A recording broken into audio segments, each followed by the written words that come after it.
السلام عليكم، كي دايرين؟ لاباس عليكم؟ تنتمنى تكونوا بخير وعلى خير، ومرحبا بكم معنا على قناه شهوات نعيمه المعشيه.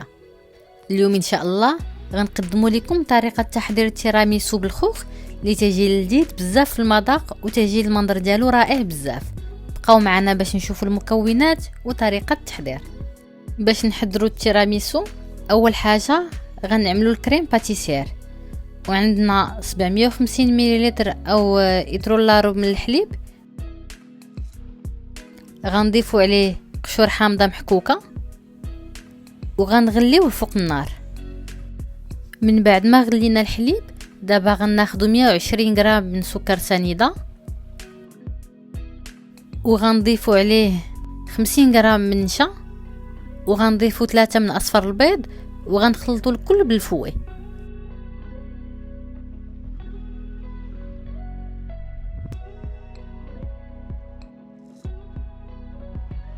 من بعد ما غلينا الحليب دابا غنضيفوه على الخليط ديال البيض اللي حضرنا وغنخلطوا الكل.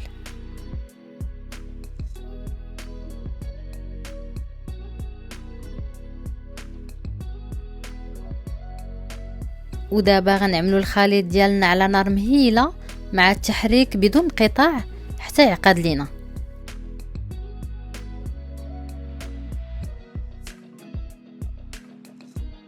من بعد ما يعقد الخليط ويبداو يبانوا بواقات بحال هادو تنزلوه من فوق النار.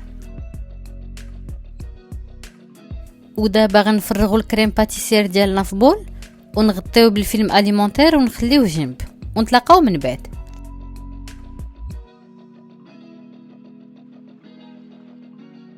باش نحضروا الكريمه اللي غنضيفوا على الكريم باتيسير عندنا 400 مليلتر من الكريمه السائله. الا كانت مسوسه بدون سكر تنضيفوا عليها 50 غرام من سكر سنيده، والا كانت محلى بلاش. بالنسبه للكريمه السائله اللي عندنا حنا مسوسه غنضيفوا عليها سكر سنيده.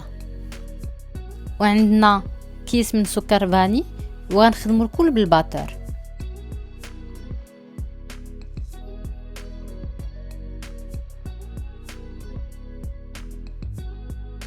ها هي الكريمه ديالنا خدمناها حتى ولات لينا على هذا القوام.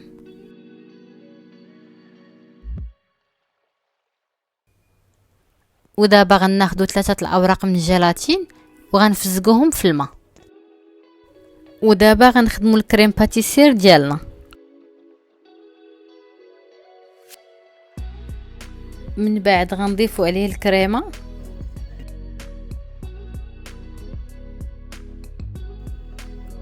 وغنخليه شويه باش نعملوا به التزيين.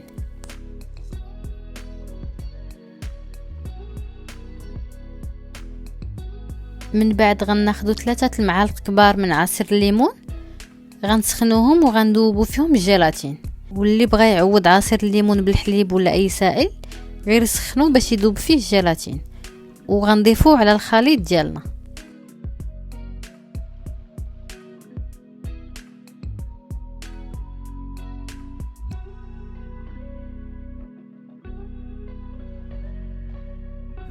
من بعد ما خدمنا الكريمه دابا غناخذوا 400 غرام من البسكويت من هذا النوع،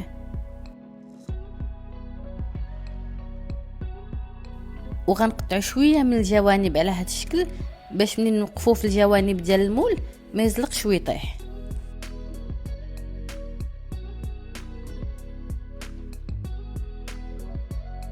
وبالنسبه للاطار اللي غنخدموا به القطر ديالو فيه 23 سنتيم.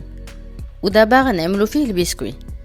بالنسبه للبسكوي الوجه اللي فيه السكر تنعملوه في الخارج، والوجه اللي ما فيه السكر وملس تيجي لداخل.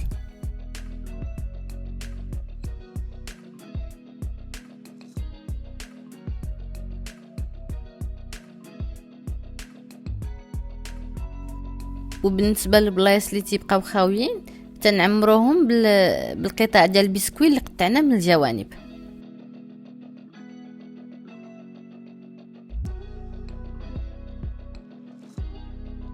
ودابا غنسقيو البسكوي ديالنا بعصير الليمون، واللي بغى يسقيه بالحليب يمكن ليه.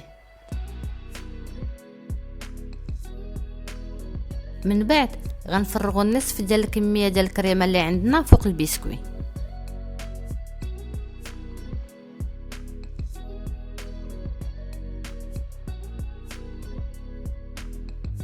وخدينا 3 الحبات من الخوخ، قشرناهم، حيدنا لهم القشره وقطعناهم طريفات صغار على هذا الشكل.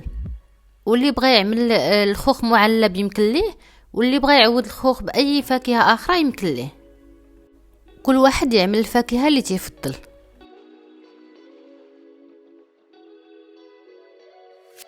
ودابا غنضيفوا طبقه اخرى من البسكوي،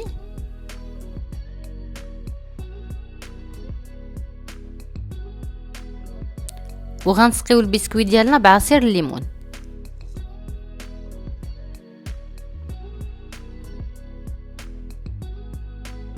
ودابا غنضيفوا الكريمه اللي بقات لينا.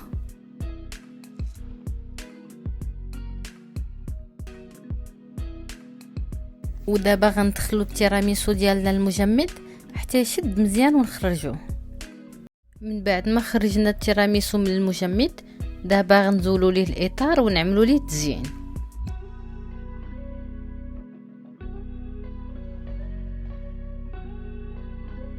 ودابا غنزينوا التيراميسو ديالنا بقطع من الخوخ، وكل واحد يعمل التزيين اللي تيفضل.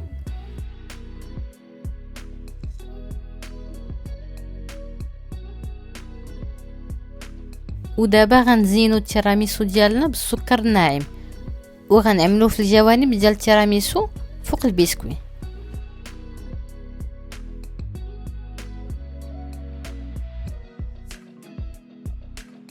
ها هو الشكل النهائي ديال التيراميسو بالخوخ ديالنا. تيجي على هذا الشكل، تيجي لذيذ بزاف في المذاق، وحتى الشكل ديالو تيجي رائع بزاف.